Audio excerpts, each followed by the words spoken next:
Today we are going to learn the structure of the chloroplast. We have already learned this. There will be some of the revision, right?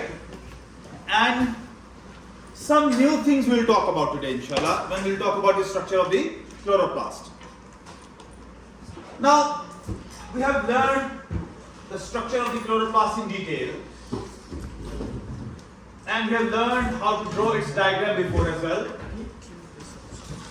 Now, the chloroplast, it is a double membraned organelle. It means that it has two membranes in it.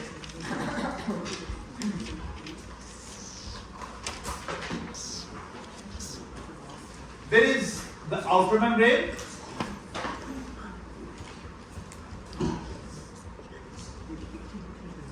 and there is inner membrane.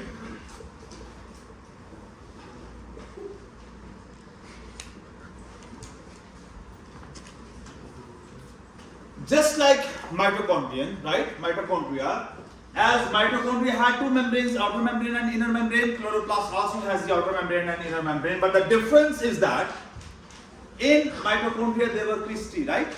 There were infoldings, there were invaginations of the membranes over there. Here there are no cristae-like structures or any invaginations, right? And just like mitochondria, the space in between the outer membrane and the inner membrane is called as intermembranal space.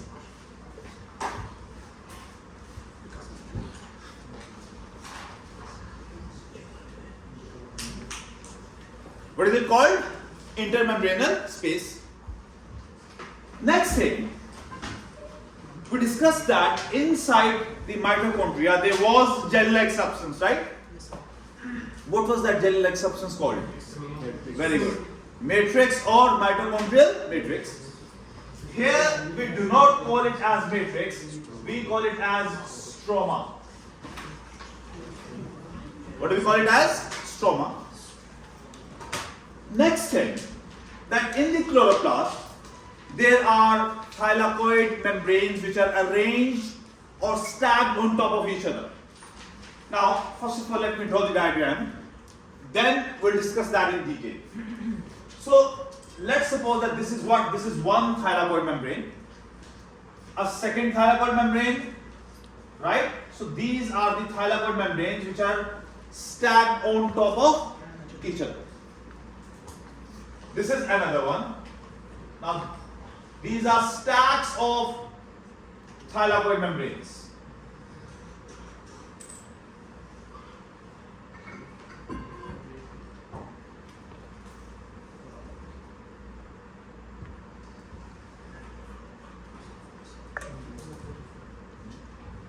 Now, when these thylakoid membranes, they are stacked on top of each other, they are given a specific name for that stack. Yes, very good. That one stack of thylakoid membrane, now remember, first of all, let me label that this is one thylakoid membrane and this is a stack of the thylakoid membranes, right? Now this one stack of thylakoid membrane is called as granum. Now granum, it is singular. I'm representing it as S, right? While its plural is grana. I'm representing it as P, right? Plural grana, singular granum. Now, these thylakoid membranes, they are stacked on top of each other. Like, let me take these registers of yours. I'm taking only 3 or 4. Now, let's suppose that this is one thylakoid membrane, another thylakoid membrane, another thylakoid membrane, another thylakoid membrane, right? And they are stacked on top of each other. So this is making what? One granule, right? Now, there are about 60 to 80 thylakoid membranes in 1 granum. I could not draw that much over here, right? So here this is a representative diagram. This is a representative diagram which is showing that these structures are there. And another thing, that there are about 60 to 80 grana per chloroplast. Means that in one chloroplast there can be 60 to 80 grana, 60 to 80 stacks of the thylakoid membranes. Next thing, that these thylakoid membranes, they are connected with each other with the help of another membrane.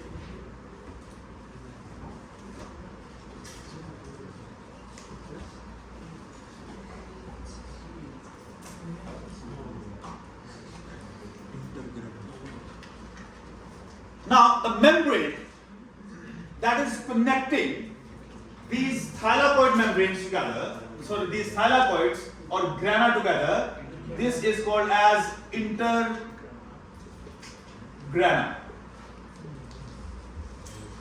What is it called? Intergrana, right? Now, one more thing which is very, very important is that the chloroplast, they are self-replicating organelles.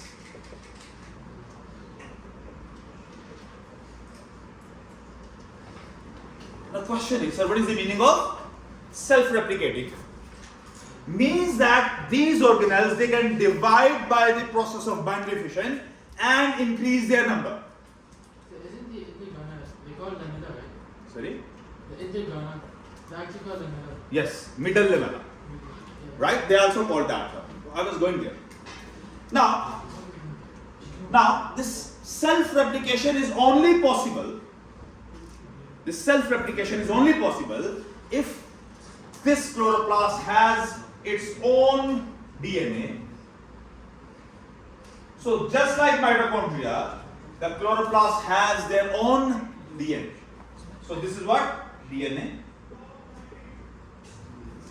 And just like mitochondria, the chloroplast also has ribosomes in it. Means that the protein synthesis machinery is present completely within the chloroplast itself, right? So what are these? This is a ribosome. Very good. And these are what?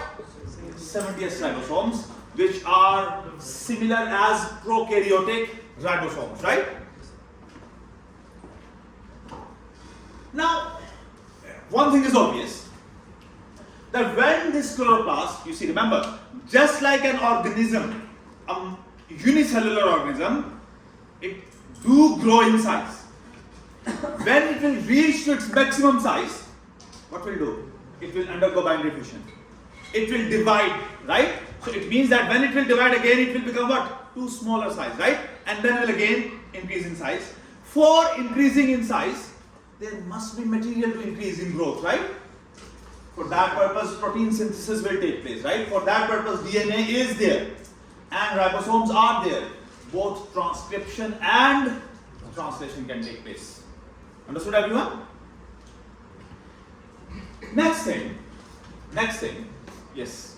Is this a proper double nuclear DNA? Just like a prokaryote, no membrane around the DNA. Did I mention it as a nucleus? If there will be a membrane around the DNA, I will mention it as a nucleus. I did not mention it as a nucleus. I just clearly mention it as DNA. Just like a prokaryote. Understood? Yes. Sir, why does it need protein synthesis? For growth. And not only for that, chlorophyll is a protein. Understand? And that chlorophyll is made within the chloroplast. And on this DNA, there are genes for the chlorophyll. Understand? In the last lecture, we have discussed that chlorophyll is a protein, right? And it's a pigment. green in color. And I told you that there are how many types of chlorophyll? A, B, C. But we will only discuss A and B here. Understand? And which one is the primary pigment? I told you that. Chlorophyll A. Chlorophyll A is the primary pigment, right? Chlorophyll B comes in accessory pigments, in antenna pigments, right? Now, if you guys remember, we did talk about photosystems. Remember that or not? We discussed that there are two photosystems. Photosystem 1 and photosystem 2. Right? Now remember one thing, that in both of them, the primary pigment is what? Chlorophyll A.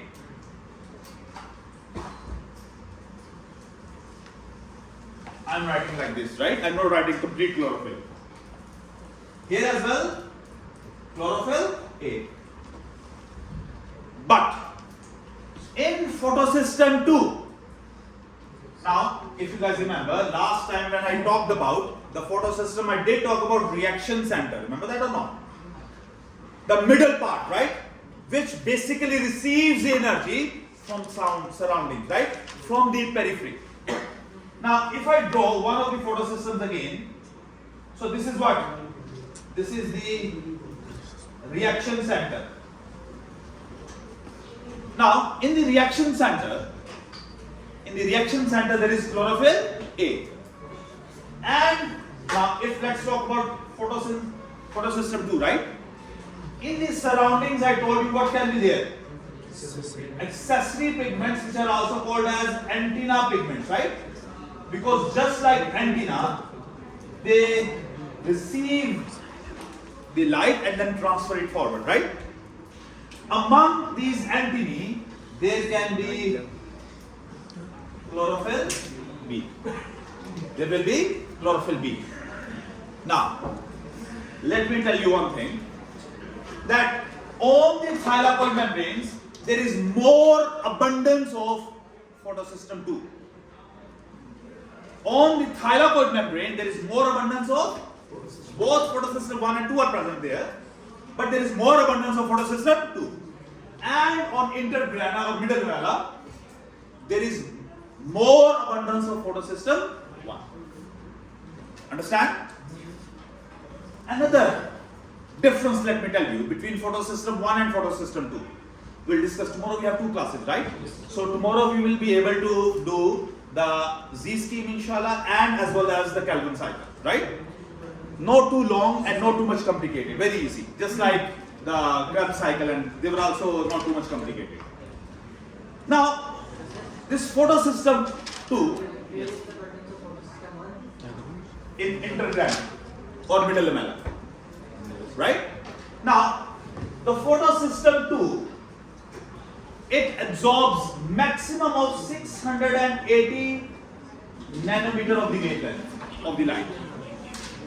Maximum wavelength of the light absorbed by the photosystem 2 is 680 nanometer, and maximum light energy absorbed by the photosystem 1 is 700 nanometer. How much? 700 nanometer. Now, that is why this photosystem 1 is also sometimes referred as P700. Photosystem 1 is represented as P700, while photosystem 2 is represented as P680.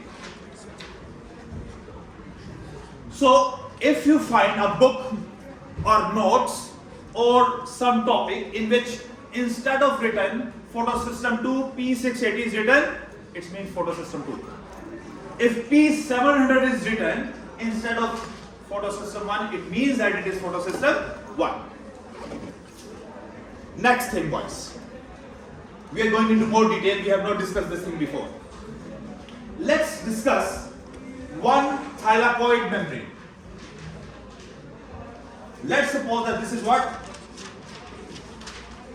This is a thylakoid membrane.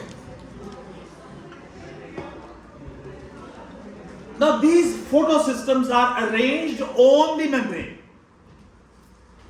Remember, we have learned the enzymes and all these things, they are arranged on what? On the membranes, right? These photosystems are arranged on the membrane. Now, you guys have learned in detail last year, you guys still know that membranes can't be maintained without the presence of which thing? So phospholipid bilayer? Cholesterol. Water. Membranes are phospholipid bilayers, right? Remember that or not? Yes. Membranes are phospholipid bilayers, and phospholipid bilayers, the phosphate group is attracted towards the polar water. Remember that or not? Now, if I just draw a lipid bilayer layer over here, a small part of it, right? So this lipid bilayer can only be maintained if there is polar water over here, partial positive, partial negative, partial positive, and if there is polar water inside the membrane as well. Now this over here, this is the lumen of thylakoid membrane. And even in the lumen of the thylakoid membrane, there is jelly-like substance that contains 90% water. Understand? So this membrane of the thylakoid membrane, it will be maintained. Why? Because there is water in the stroma. 90% water in the stroma.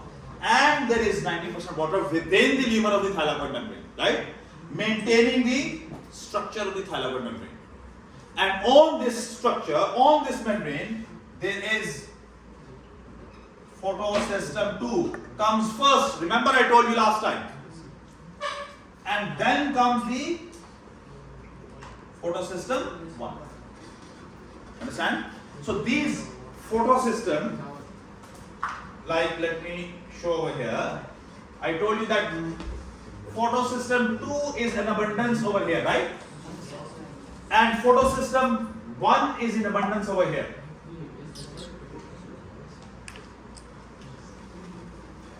Understand? And you guys, if you remember my last lecture as well about the accessory pigments. Who will tell me the names of the accessory pigments? Xanthophylls and Xanthophylls, carotenoids, right? And even chlorophyll B also comes in the accessory pigments. I just told you in the beginning that the primary pigment is what? Chlorophyll A. Understand? Chlorophyll B comes in the accessory pigments. It comes in the antenna pigments, right? Which are arranged around the reaction center. Well, chlorophyll A will be in the reaction center. Understood everyone? So this is all about the chloroplast.